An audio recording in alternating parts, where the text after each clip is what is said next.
This is Steve from Boxing UK in association with Supreme CBD.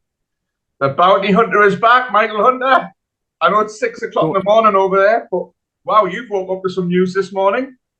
Yeah. You know, I was up early this morning, about to get my early morning run in before the sun got up. But you know, as soon as I did, I got some news. You know what I'm saying? And you know, I know it's kind of already known over there, but over here it's still early. We're just now getting it. So you know, and then you know, my phone been blowing up. So I'm trying to see what's going on.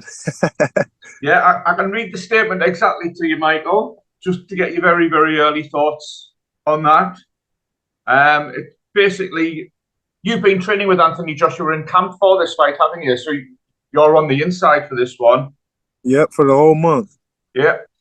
And it just says that the father have informed Matchroom, the Association of Boxing Commissions, and the British Boxing Board of Control that Dillian White has returned adverse analytical findings as part of a random anti-doping protocol. Therefore, the fight's been cancelled and a full investigation will be conducted.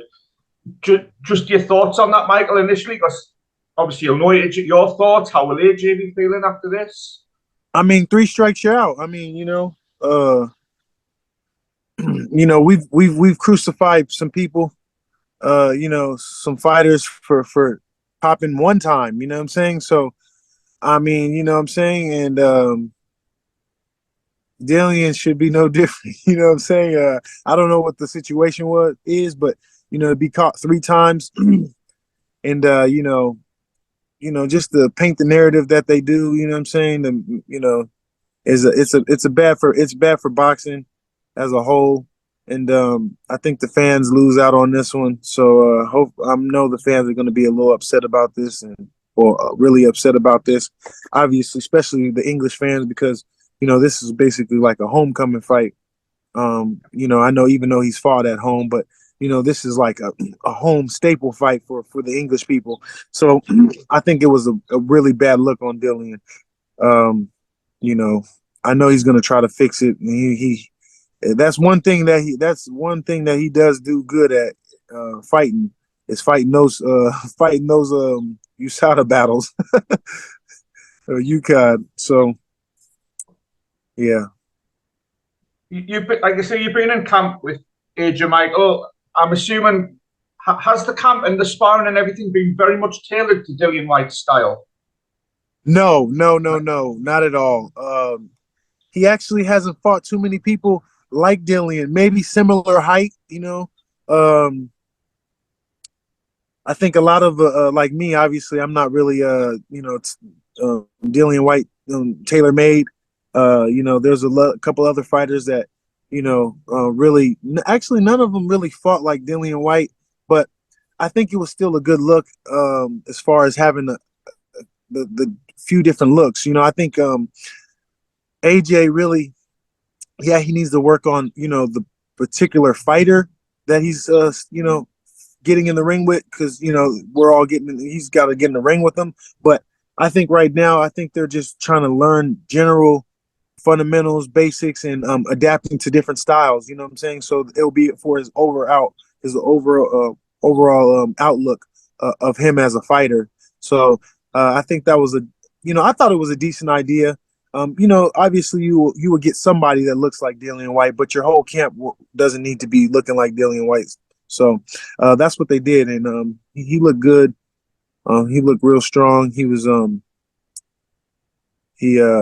very consistent, and you know, he's a young, strong, you know, young, strong kid, man.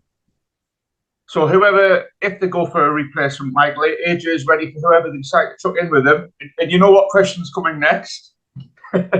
Bring it. Would you be up for it, Michael? Because you've been in camp, you're in shape. Oh man, come on now, absolutely. I would love to take that fight. You know, now it's a little different because, you know, I actually have a better relationship, a rapport with Anthony Joshua, and you know, he's a good dude. He's a cool guy. I enjoyed being in camp with him and his team. I could tell where his mindset, he's still growing, you know what I'm saying? And that's the most important thing that you could do for a fighter is to keep him at his growth. And I would absolutely love the opportunity to step in the ring with him.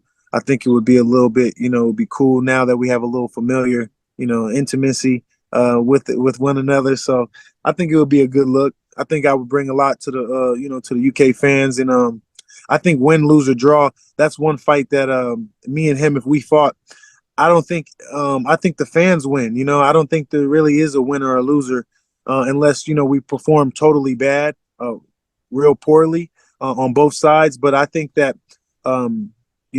if we stepped in the ring together and, whatever the outcome may be, I think the fans will win on that one. I think it would be a good look. If social media is anything to go by, Michael, your name's one of the ones that's getting mentioned quite frequently. I did tell you off camera, Eddie follows us. Would you have a direct message for Eddie if he's scrambling around looking for somebody?